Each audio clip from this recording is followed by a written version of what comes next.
Good morning, and thank you for joining us on Chai Time. For those who are joining us for the first time, welcome to the Chai Time family. Joining me this morning on Chai Time are two beautiful ladies from Sina Foundation. I have Kim Nguyen, licensed marriage and family therapy associate, and my dear friend Mahtab Moradi, behavioral health project manager. So today we are diving into something that affects all of us, which is relationships. So whether you're in one, looking for one, or healing from one, this episode is definitely for you. We are talking about the Gottman Method, a research-based approach to building stronger, healthier relationships.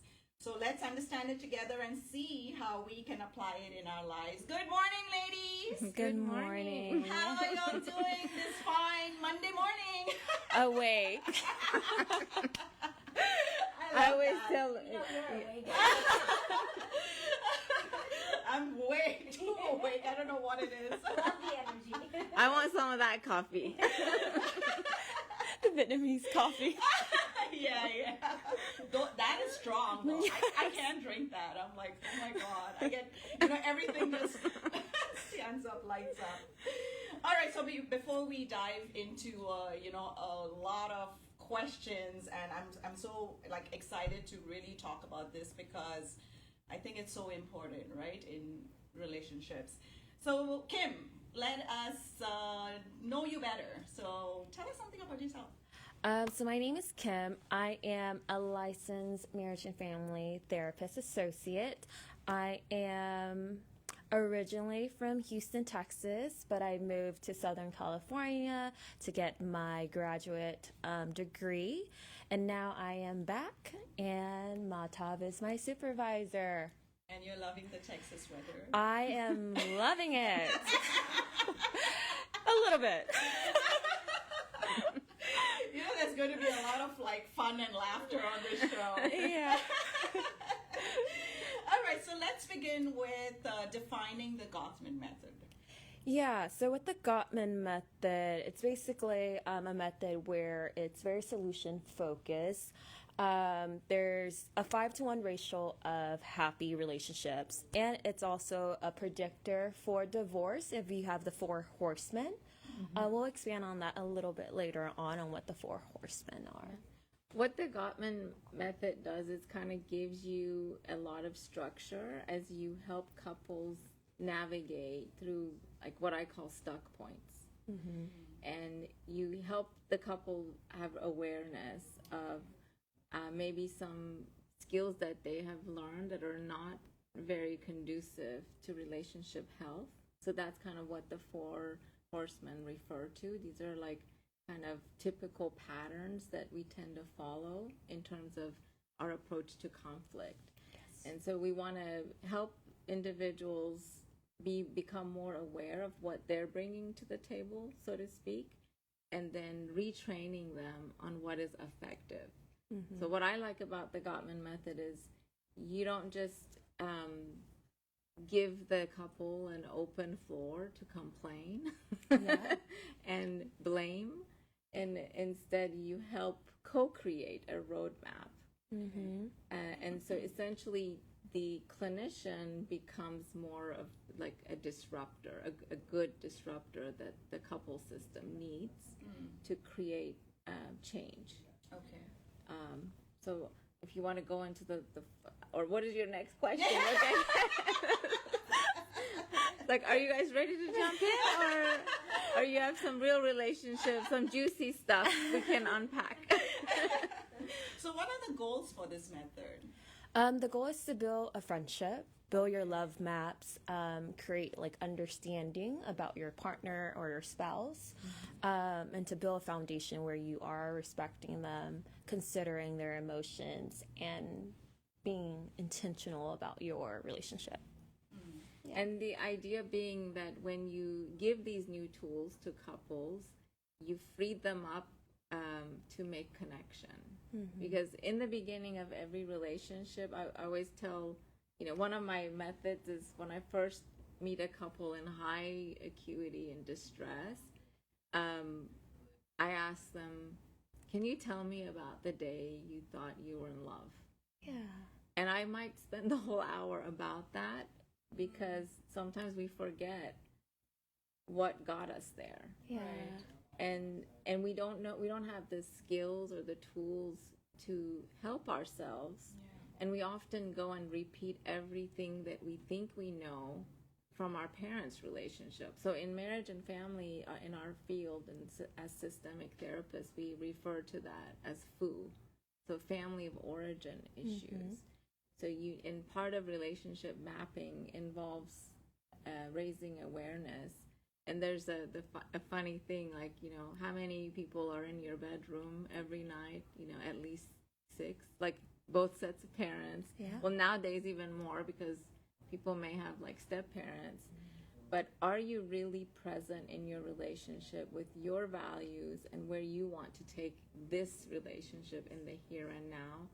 Or are you playing out the values and habits of your parents, which is oftentimes culturally mismatched, generationally mismatched, and so you're kind of like playing someone else's love story out without even like being aware of it, and you're wondering why you're running into problems. Yeah. Okay. And so, what does this therapy focus on? So it's focusing on solutions. Basically, I know for people of color, we like solutions. We don't want to like dig into personal things just yet. And so with Gottman Method, you'll go into session, you'll talk about the issue, and then there will be like steps or protocols that you follow, and it makes it easier to understand. And from my experience, because I've also been in couples therapy, and now I am engaged, it helped my partner understand how to meet me where I was at, without feeling like it was him to blame or anyone else to blame. It helped him understand, because it's very straight to the point solutions and steps. Yeah, engaging folks at a problem-solving level really helps them disarm the defense mechanism. That oftentimes couples who are in conflict, they're in a defense mode. And sometimes this defense mode is perpetual. Yeah. And instead of building on skill sets and ways to move forward, they just put more bricks on top of each other. Yeah. And after many, many years and bad habits of communicating and defensiveness, literally they will live in 2 houses where there's a big wall between them. And then the other thing we're all guilty of sometimes is running to people who are not in the relationship to resolve the things that we helped create in the relationship. So that, the joint ownership, like everyone needs to take part in the problem, and then everyone needs to take a part in the solution. So it kind of evens out the playing field. And that's something I think as marriage and family therapists, we spend extra 1,500 hours just understanding and navigating couples and families and patterns. So I think that's a skill that, we develop for years, but it helps folks not be defensive when they enter those conversations and open their minds to something that could be beneficial to their relationship. Yeah. And some of those patterns you mentioned was defensiveness, contempt, criticism, and then the last one I'm trying to remember. Oh, the 4 horsemen? Yeah, so there's criticism, defensiveness, stonewalling. So this one's actually really common, where people just completely shut down. They don't connect with their partner. They're doing their own thing. They don't talk to their partner or their spouse. They'll like push and pull, but not really give any attention to their spouse. So stonewalling is usually the worst one, because you're no longer connecting. You're kind of putting up your walls, living parallel to each other, more like. So I'm just curious, with this method, is it okay to be proactive when you are just like, in a relationship and you know that this relationship is serious? And can you kind of like, is it okay to like kind of start this therapy, like, sort of being proactive with it, because so that we can understand each other better than once you're in, when you're having an issue. It's sometimes only when we're having a problem or an issue, we're trying to solve it. So instead of going through that path, can we do it before then? I always recommend therapy way before the relationship. Yeah. Okay.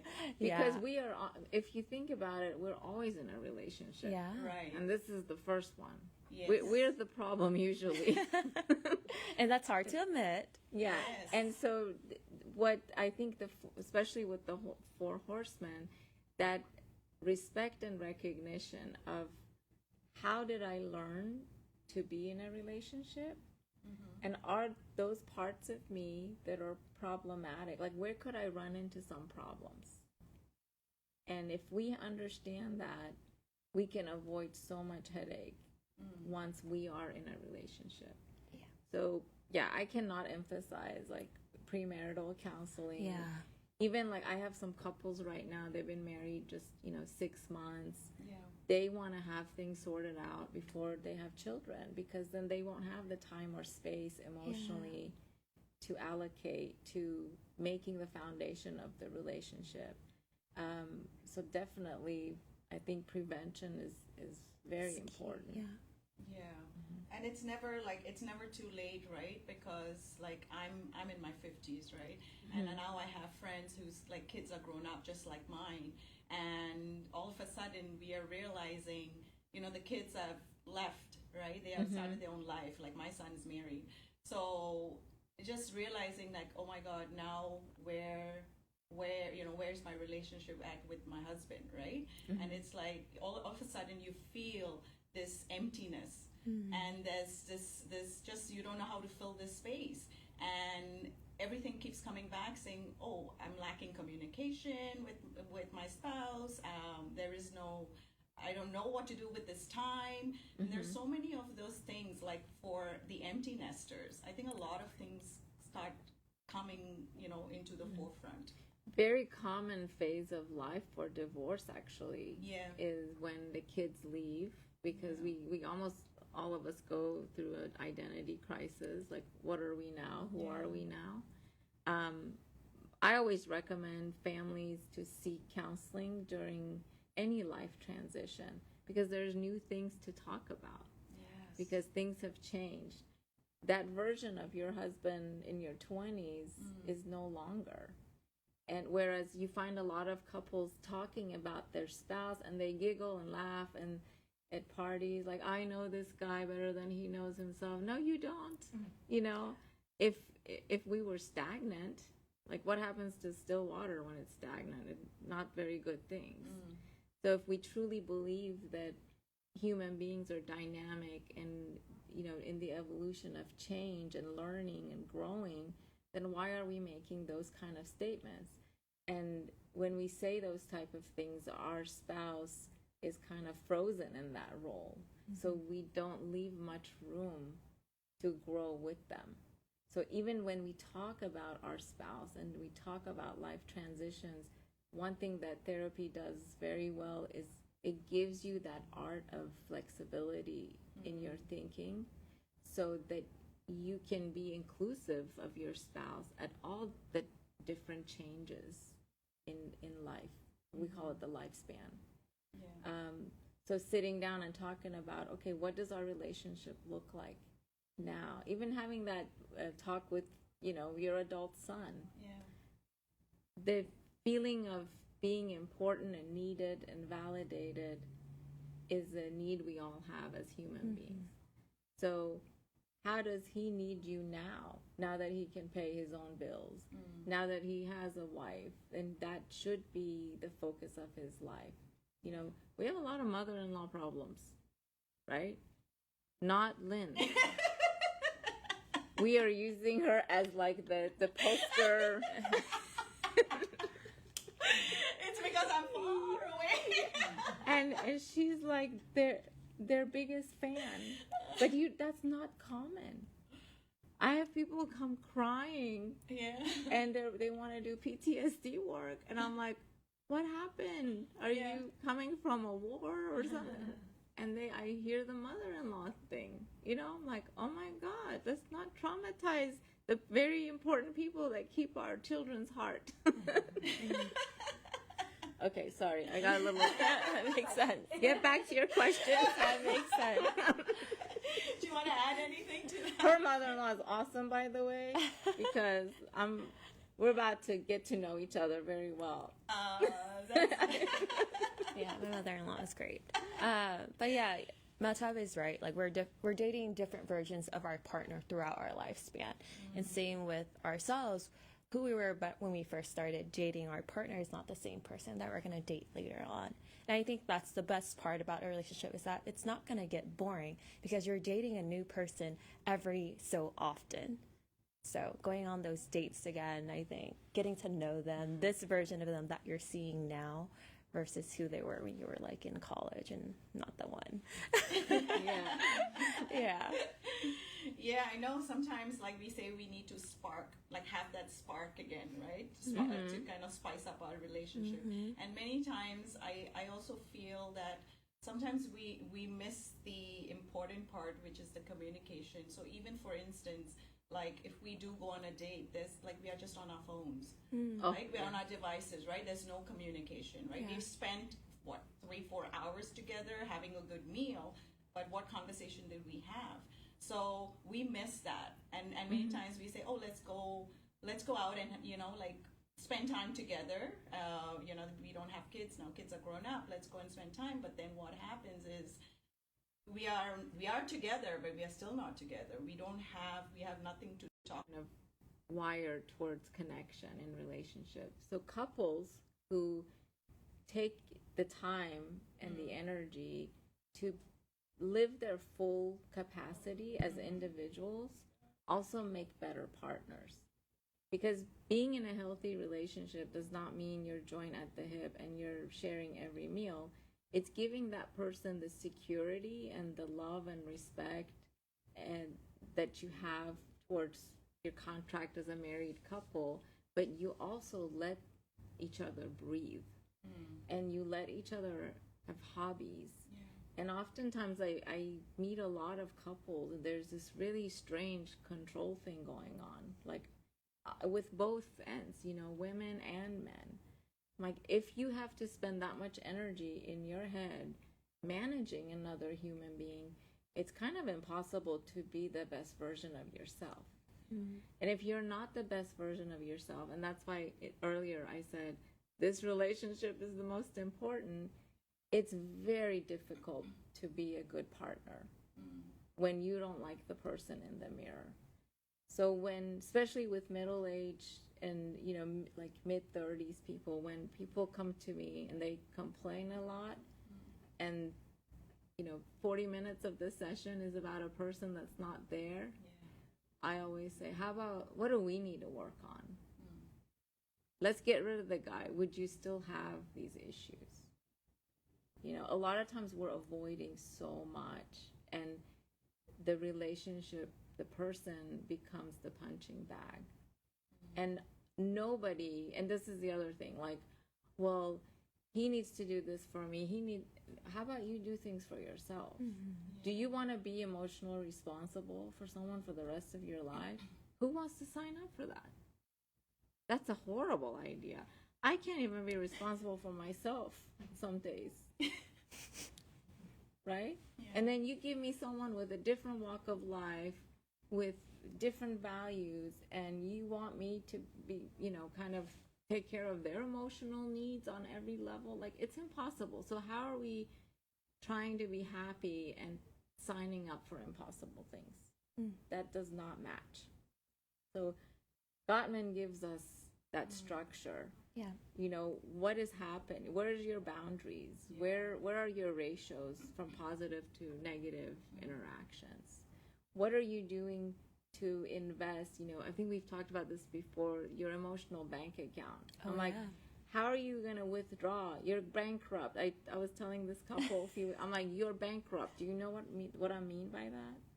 No, I give her everything she needs. I'm like, no, not that kind of money.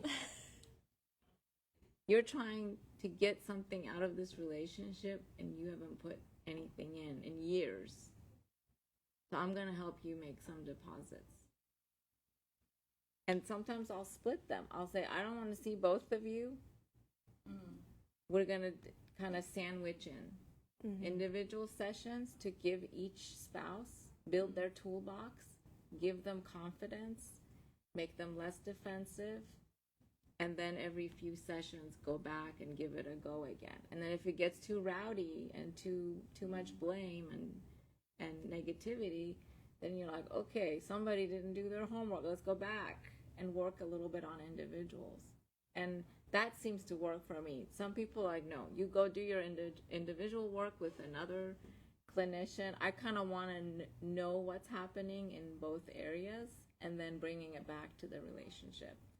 But if you work with a couple, and if you're working on the individual work and something comes up that's a little bit more complex, like maybe you find that they're dealing with alcoholism, and you then say, okay, now I'm going to hand you off to my colleague over here to tackle the substance use thing, and then we'll reconvene with the relationship work.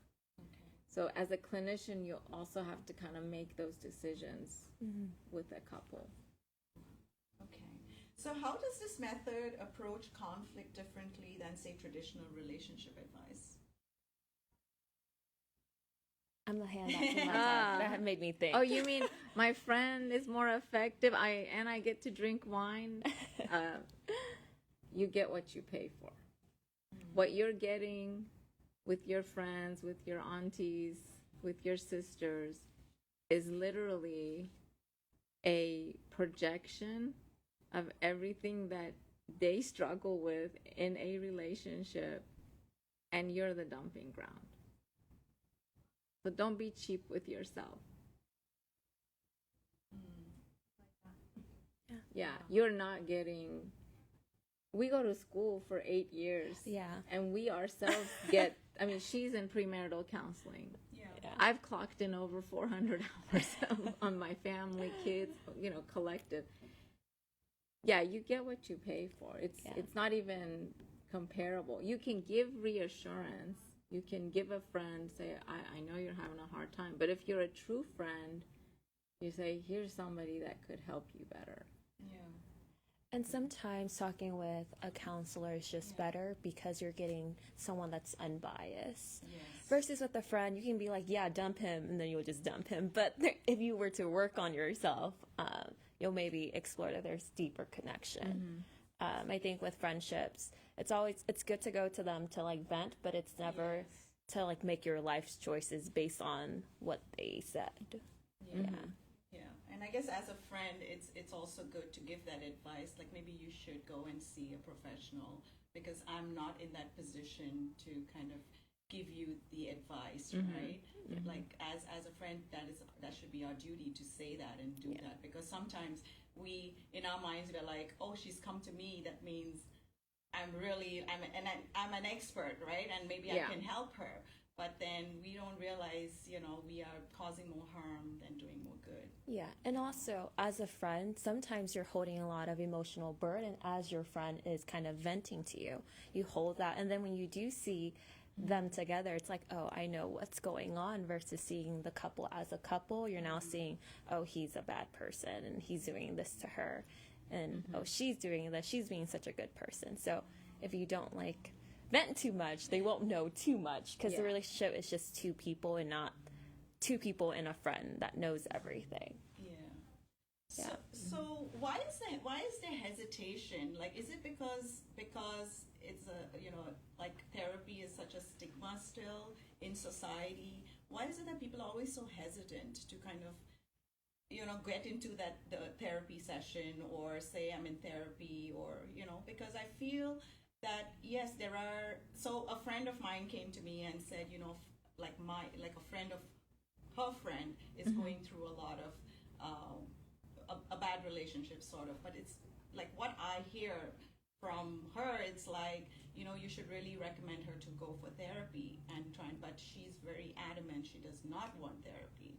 And it's like, but then there's so much blame and there's so much hatred, and it's become so toxic that she cannot get out of it, right? And then my friend's like, what do I do? And I'm like, just let her vent it out. I mean, there's nothing else you've Hold done. space, You yeah. said like, yeah, but then you feel so, I don't know, you just feel so bad, right? Like it's like you're not, recommending therapy or going for counseling, anything, but just shooting all those possibilities down. So then what? In that case, what does one do? And also, yeah, going back to my first question, is it a stigma that, that which is for therapy? I think definitely the stigma, or if I go, it means I failed at something. Sometimes not wanting to face ourselves. Yeah. That's a big one. Yeah. I had those conversations with myself my first round with marriage counseling. I'm like, look at me, the marriage counselor getting marriage counseling. I was judging myself too. And then when I kind of came to grips with it, I'm like, well, I'm going to go for the best one. And I asked my supervisor at UTME to help me out the first round. And then we were actually talking about this earlier. Like, it's totally productive to go to different specialties for different life challenges. One clinician may not be the answer to all. Like, I had a different marriage counselor for my divorce and when I was trying to work things out. So I think that's a misunderstanding too. Right. That I went to a therapist, she didn't get me, none of this works, pour me some more wine. But that's the thing with Or therapy. get me a new guy. But that's the thing with therapy. You have to date around before you find the right clinician. Yeah.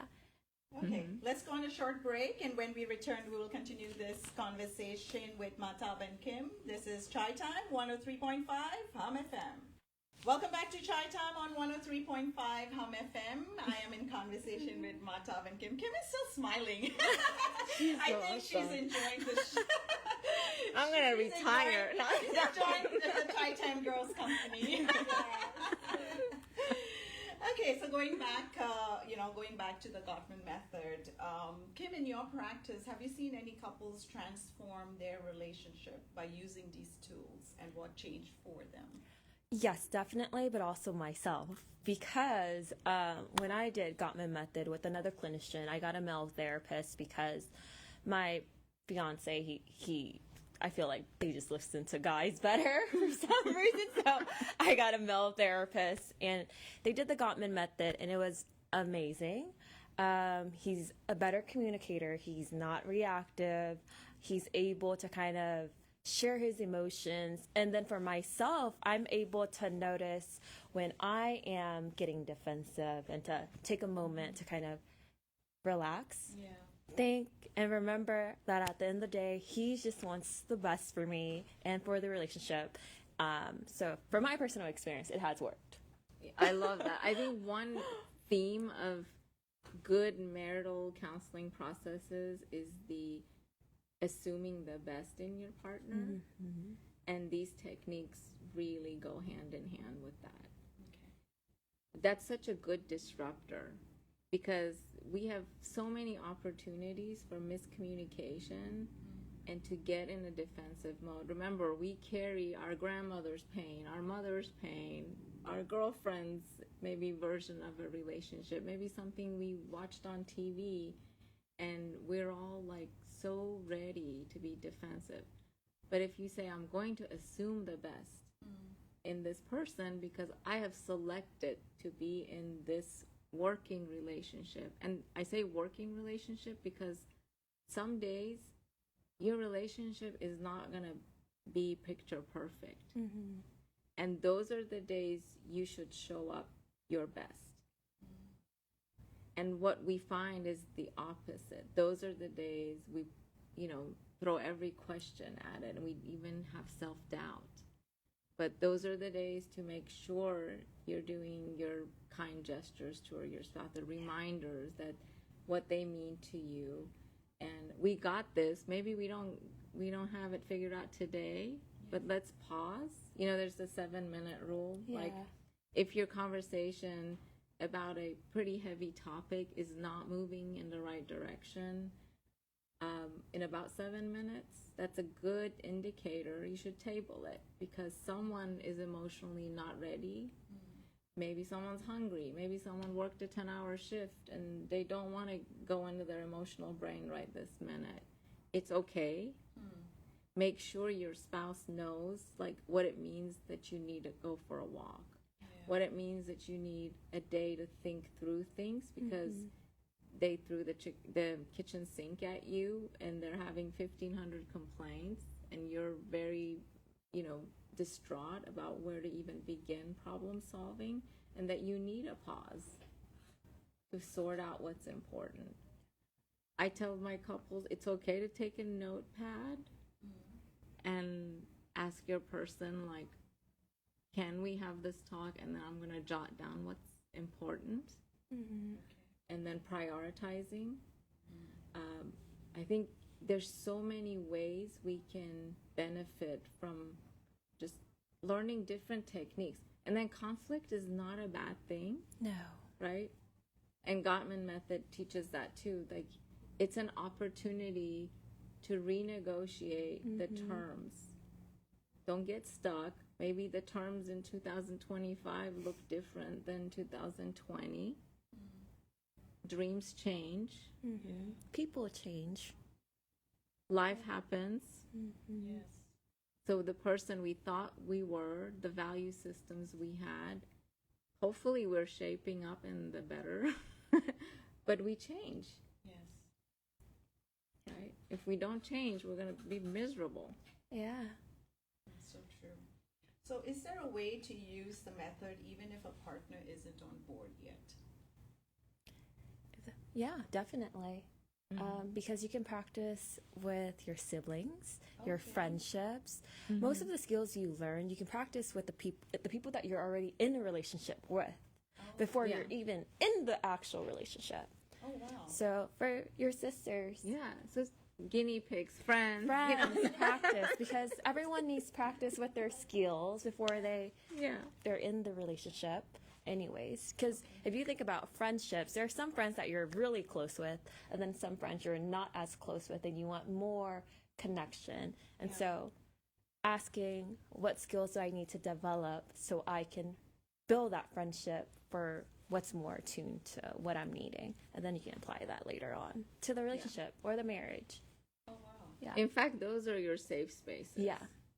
I mean, I go on dates with my son, and we talk about dreams and life. Yeah. And am I being good? Like, do you feel like I'm hearing you? Yeah. Those check-ins are really important. Yeah. Relationships are really important. And the most important relationship is your friendships with the people that you already have. Because in that marriage or that relationship that you do build with the partner, that is at the foundation, is a friendship. Yes. Yeah. Wow. That's great. That's great to know. That's quite a, I didn't realize that. That was a good question. Good one. I'm glad I asked it. Yeah. Okay, so if someone is listening right now, right, on radio, feels stuck in their relationship, where's a good place to start using the Gottman approach? Well, find a therapist. Yeah, I think if nothing else, going in and getting a session for yourself before involving your spouse to get your own questions answered. I think oftentimes we feel disempowered because we let fear guide us. And by educating yourself, you will, approach it with more confidence. And I think that's the first step, and I love self-book stuff, but I don't like them because it still leaves a lot of things out. And, I don't like to repair my own car. I may know how some parts of my car works, but that's not something I would take on. Okay. So definitely it's the beginning of a conversation, just owning up. Maybe there's things you know about yourself that your partner, you feel uncomfortable sharing in an open space because you don't have that emotional safety. But if you call up your brother or your cousin, they're like, "Oh my gosh, you've always been a drama queen," or "You do not take no for an answer," or these are all indicative of your relationship patterns. Mm-hmm. So you could do some unpacking on your own, so you enter that space lighter. And that could be the catalyst that where your partner or your spouse notices these changes and wants to do it with you. Okay. Or you take a different route, whatever route that may be. Yeah. Okay, so let's talk about brain spotting technique and how does that work? So brain spotting is basically a intervention where you look impacts or affects how you feel. Okay. So if you actually if you were to talk about a memory about a special person, you'll most likely look a certain way, and then you'll come back to the person that you're speaking to. And the reason why is because they call it brain spots, where that's like a file in your brain where you look there because it's a file in your brain. And if that file has good memories, then you'll feel all the good feelings. But if it's a file where it's traumatic, where it caused you to view the world differently or the way you view yourself, then you'll have somatic symptoms. You'll have like anxiety, or you feel the tightness in your throat or your stomach, or you get headaches or nausea, or you avoid certain areas. And so that's a file that's been unprocessed. And so that file is stuck. And so if you were to go to that brain spot or file, you can kind of process it further so you don't get the somatic symptoms, so you don't avoid certain places. And then you can also do it with grief or relationships or with issues, or you can also do it to expand your creativity if that's something you want to work on. So basically the in all is where you look affects how you feel. Okay. So that is done with a therapist only, or? Yes. Okay. Yes. She tried that on me earlier. So that's what I signed up for. I'm like, you're gonna do my grief work, and I want to be on this side of the brain spotting. Yeah. Because it holds the patient accountable. Okay. And I think as the clinician, from what I was hearing, you really cue in. It's like that kind of a biofeedback approach. And so even the things you might want to avoid, then you're held responsible, and the patient is in the driving seat, which I love. Yeah, the client's definitely in the driving seat. The body is able to kind of heal itself. It's able to kind of process itself, versus talk therapy is very helpful too, but sometimes people are already processing in their mind naturally because the body naturally heals. But it just takes time. Yeah, I love it. Yeah. So as a therapist with this technique, you're basically asking questions and getting the client to sort of like talk about it and getting that in the forefront? Or? Yes. Yeah. That's an added thing. But basically, you're kind of finding the file first, and then once the file is, identify, the client will kind of process. Things will come up. Memories will come up. Smells might come up if it's a very traumatic experience. Usually the smell is the first thing you smell when it's a very traumatic experience. But memories will just come up. But for some people, like myself, when I did brain spotting, I'm more somatic, so I'm a body processor. So my whole body got itchy. I started to sweat really bad. Some people, they start shaking. Just because, depending on what you're processing. Don't try this at home. But it's just the body's natural way of healing. Because I think the example I used with you, when you look at if you, shoot a polar bear and like the tranquilizer where they go to sleep, they'll lay for a moment before the body kind of metabolizes everything. And then once that tranquilizer, whatever it is that makes them sleep, disappears, they get back up and they continue with their life. They don't just feel scared and stuck. So that's the point. To basically get your body back to its baseline before the trauma or the incident has happened. Okay. So is this done simultaneously with the Gottman Method, or is it done separately? I've actually never done it together, but that's Okay. something I think I could explore, but that's not a thing I've done together. It's usually separate. Yeah, usually any technique that addresses trauma. So it's kind of like in medicine, if you need this kind of surgery, your cardiologist has to clear you. So you don't want to mix different approaches.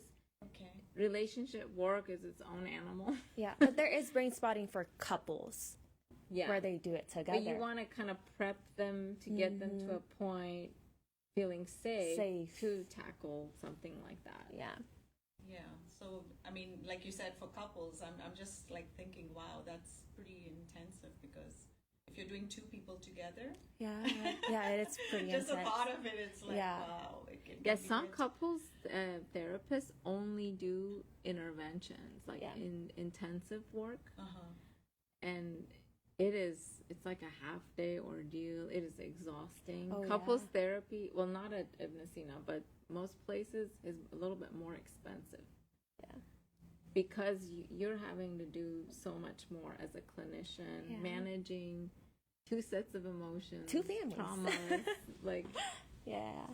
we're giving away a deal. I Now can't that I'm see- talking- 2 for 1. It is a 2 for 1. And what is there like a timeline for this? Would there be like how, like how many, does it go months or years, or, to see results? For Gottman or for brain spotting? Let's start with the Gottman and then go to the brain spotting technique. So anything you want to get good results, I'd recommend 18 sessions. 18, okay. Because, and I say that with some leeway, because some people take that commitment more seriously. Some people will do like 5 sessions and we're like, we're good. I could have taught myself that. And then they take a 6-month sabbatical and then they're almost divorcing again. And then they call you. It's like, let's finish the antibiotic, okay? Like, let's not do this. Because then as the clinician, you also have to kind of adapt. But I think that covers, any kind of behavioral change. This is why mattress stores will give you a mattress to take home and sleep on it for 30 days. So you need 8 weeks just to get your brain to say, ooh, that's a new habit and I'm going to keep it. Yeah. That's just habit stuff. Yeah. So with this, you're also learning techniques, and then you're going to have to spread out your sessions with your counselor, because you want to see if you're like practicing what you learned. Yeah, but you also practice in the session too, so the Yeah, therapist yeah. will also coach you so that you have some skills as a foundation before you do it by yourself. Yeah, but 8 sessions will get you out of a crisis, an acute crisis. Yeah. Okay. But long term, for both couples to really benefit, understanding their relationship mapping, their emotional cycle, their conflict resolution style, and recognizing their defensive mode in a relationship, that takes a little bit longer. Yeah, definitely. Okay. And how about the brain spotting technique? So brain spotting just depends on what you bring up. So if it's a traumatic incident, it could take a longer sessions, a few more sessions. But if it's like a incident that I kind of brought up, it wasn't anything. It only took like 1 to 2 sessions. So it's actually pretty fast, because it's basically a file that you're breaking up and then exploring it further. So it truly just depends on you as the client, how much you hold. Okay. All right. And so anyone, I guess, who is struggling with something, you can use this technique on? Yeah. Okay. Same thing with Gottman too. Yeah. Yeah. Wow. I'm so curious that I want to try it. I signed up already. Don't take my slot. No, I would never do that to you, Mahtab. I'll give it up for you. See, she loves me. Feel the love in the room. Yeah. So what advice would you give, our listeners today from this episode that, we are talking about this topic? Anyone who's listening, what one advice if you can give today, what would that be? For an advice I would give is definitely start therapy before you even get married. You want to work on yourself more than anything. Prioritize yourself more than anything before you, in addition, prioritize someone else in the marriage. Yeah. But yeah, start therapy early. Yeah, I don't think anyone thinks that way, right? Like I don't, not saying any, like, but majority of the people, because even nowadays in relationships, the thing is, like, they live together. They want to try it out, right? And see whether they gel or, things work out instead of just signing that paper, right? And making it legal. So a lot of, I know a lot of couples do that. They live together, try it out for a year and see. But sometimes that doesn't work too. That there's no indication that cohabitation, like, is a protective measure. I think the research says that the risk for divorce is the same. But what does make a difference is the four horsemen. Like, if you learn what your style of conflict is and what you're bringing into the marriage or the relationship that's problematic, undoing an unhealthy style of communication is more of a predictor of long-term marital success than things like living together or not living together. Okay, yeah, that's good to know. Are there any resources that anyone can kind of look up? Yeah, the Gottman website has amazing resources, and they also have an app too. Okay. Yeah, they have the card So deck. what is it? Yeah, They they there's do. a And the card deck has like these question. amazing questions. You know how you mentioned at the beginning that sometimes you'll go on the date and you don't know what to talk about? They'll have like spicy questions, and they'll have like you can choose your level, or you can get to know them questions to kind of ask and get to know your. Card deck? Yes, the card decks. Card decks. Yeah. Okay. I think if you Google. And there's lots of things on YouTube and on their website about kind of understanding the four horsemen and what that means And what the examples are too. yeah. Yeah. Okay, so that's a great tool to have, right? And it's on your phone, so if you're on a date, you can be just like, I got an app and I want us to do So a question game. What is the app again? Sorry. It's the Gottman Method card game. Yeah. Okay. Yeah. Card It's decks. like red, I think. yeah, Yeah, right with it's a like heart. Yeah. Okay, yeah, that's good to know. I mean, this is such an interesting topic. I mean, we don't even, and I like the fact that you can, even before you're in your relationship or you're in a new relationship, I like the fact that you can actually practice this. You know, it's beneficial. It's Yeah. not something that you wait when something goes wrong and then No. you just Proactive. So I Be just proactive. yeah, being proactive. It's Yeah. that's Yeah, it's free. Yeah, just like you get your yearly checkup. Just like we all get our yearly checkup, we can just get a yearly checkup with ourselves, just to get to know ourselves a lot better, because we are changing every day, every season. So Yeah. get to know yourself. I think it's important. Okay. So as a therapist, do y'all practice this with all your couples, like with the clients, or it just, I guess, depends? What I'm more eclectic, so I borrow different concepts from Gottman. I like EFT. I'm also a storyteller, as you know, so I do some narrative. Yeah. But everybody's different. I mean, that's why I'm so excited to have Kim, because now I'm not the only marriage and family. Like, we are going to help launch a whole programming on helping families to stay healthy with their mental health, rather than just staying in, like, okay, we treat depression and anxiety and ADHD. Like, a lot of our pain does come from relationships. Yeah. So now I have her, we can cover more ground. So Yeah, I'm and super relationships are excited. friendships. It can be our siblings. It could be our parents. It doesn't just have to be couples. It can be any Yeah. type of relationship. Sometimes we have to heal from something that maybe I met a client the other day, and a lot of her trauma was the death of both of her parents at a young age, and then she got thrown into being what we call the parentified child syndrome. So that affected then her sibling relationships. And so she reached out to us to help repair that relationship.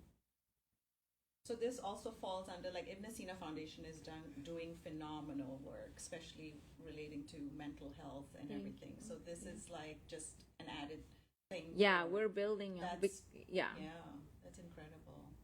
Yeah. Whether it's kind of giving folks the toolbox they need before marriage, during marriage, rough patches of the marriage.